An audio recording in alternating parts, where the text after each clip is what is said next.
નમસ્કાર. ચાલો આજે આપણે બીડી તમાકુની ખેતી વિશે વાત કરીએ.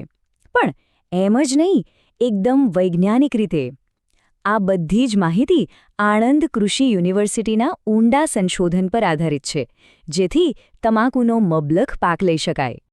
તો સૌથી પહેલાં એ સમજીએ કે આ પાક ગુજરાત માટે કેટલો મહત્વનો છે. જુઓ, આપણા રાજ્યમાં લગભગ 1.65 લાખ હેક્ટર જેટલા વિશાળ વિસ્તારમાં બીડી તમાકુની ખેતી થાય છે. આણંદ, ખેડા અને વડોદરા જેવા જિલ્લાઓના હજારો ખેડૂત પરિવારો માટે તો આ મુખ્ય રોકડિયો પાક છે એમ કહી શકાય. હવે કોઈપણ પાકની સફળતાનો આધાર શું?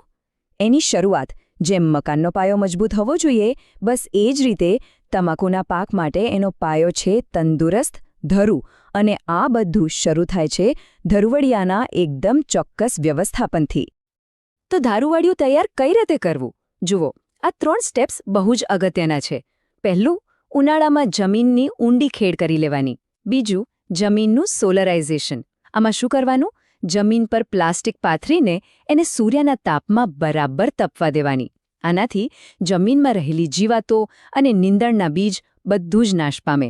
અને ત્રીજું અને સૌથી મહત્વનું, પાયાનું ખાતર આપવું. હવે ખાતરની વાત આવી છે તો આ પ્લાન બરાબર સમજી લઈએ.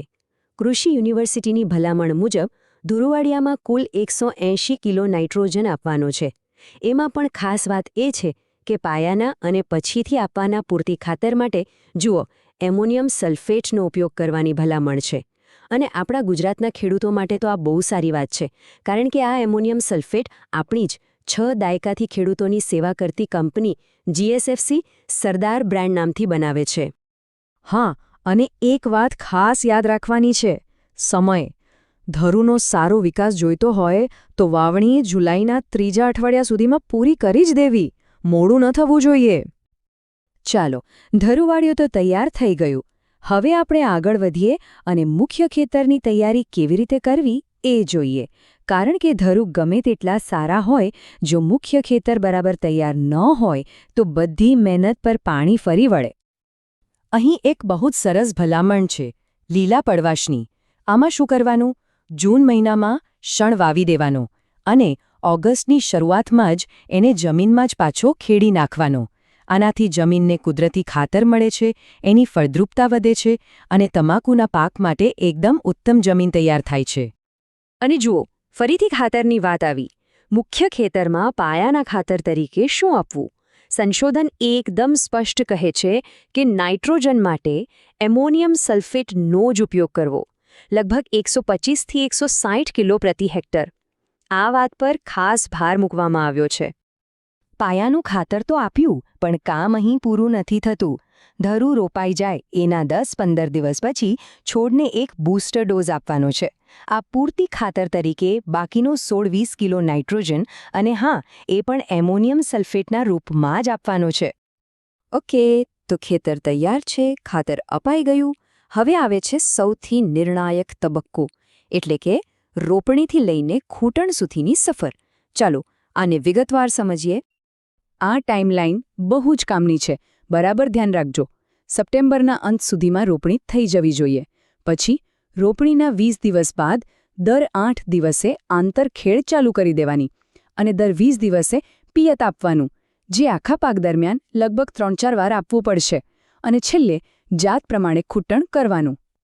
ખૂંટણ કરવું એટલે શું? સાદી ભાષામાં કહીએ તો છોડની ટોચ પરથી ફૂલનો ભાગ કાઢી નાખવાનો. આમ કરવાથી છોડની બધી તાકાત પાંદડા મોટા કરવામાં વપરાય છે અને ગુણવત્તા સુધરે છે. પણ કેટલા પાન રાખીને ખૂંટણ કરવો એ જાત પર આધાર રાખે છે.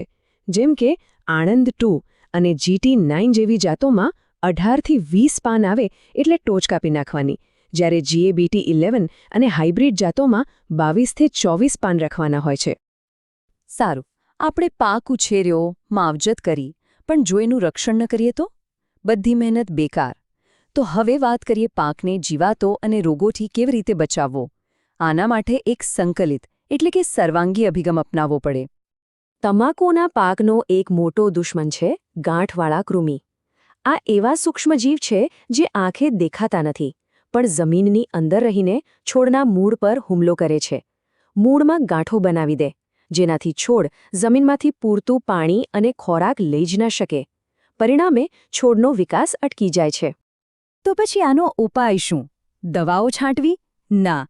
વૈજ્ઞાનિકો કહે છે કે સૌથી સારો ઉપાય છે રોગ આવે એ પહેલાં જ એને અટકાવવો. અને એનો રસ્તો છે રોગ પ્રતિકારક જાતની પસંદગી. ખાસ કરીને આણંદ બીડી તમાકુ 10 જેવી જાત વાવવાથી આ સમસ્યાથી બચી શકાય છે. અને જુઓ, ફરી એકવાર સમયનું મહત્વ સામે આવ્યું. સંશોધન કહે છે કે જો સપ્ટેમ્બરના 3જા અઠવાડિયા સુધીમાં રોપણી કરી દેવામાં આવે તો માત્ર ગાંઠવાળા કૃમિ જ નહીં પણ સફેદ ટપકા અને પાનનો કોકડવા જેવા બીજા રોગોનું જોખમ પણ ઘણું ઓછું થઈ જાય છે.